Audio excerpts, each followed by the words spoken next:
Hello and welcome back to Retro Anime Realm, where today we shall be talking about episodes 17 and 18 of Yu Yu Hakusho. Things get more serious over these next two episodes of Yu Yu Hakusho as more formidable foes come to challenge our heroes.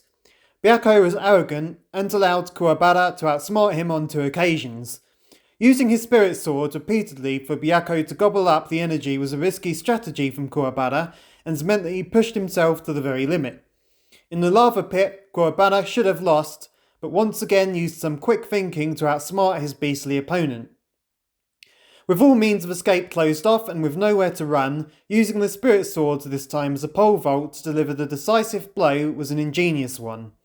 It's clear that Biako was much stronger than Kuwabara, so the fact that the redhead was able to come out victorious is quite the victory indeed. I'd say that this fight for Kuwabara was almost like the equivalent of Yusuke's fight against Arando, where both were able to win despite overwhelming odds. Despite falling into the lava, Biako somehow survived, but the next Saint Beast, Seyu, was not kind to him in defeat, to say the least. Seyu's treatment of Biako, smashing him to pieces and spitting on his decapitated head, showed the evil of this bunch of characters and then the threat they also pose.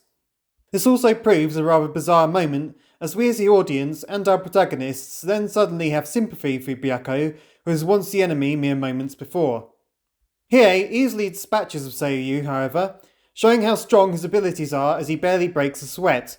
As a viewer, you could perhaps criticise this fight for being so short, but personally I was fine with it.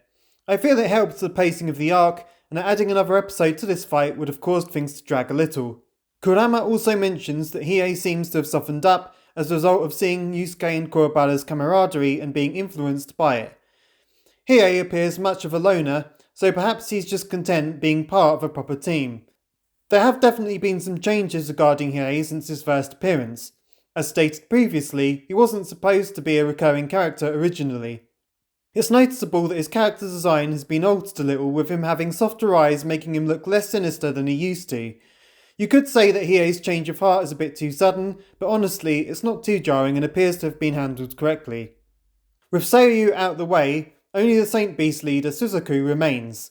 Unfortunately, Suzaku has now turned his attention to Keiko, realising that she is Yusuke's weakness and someone he can use to his advantage.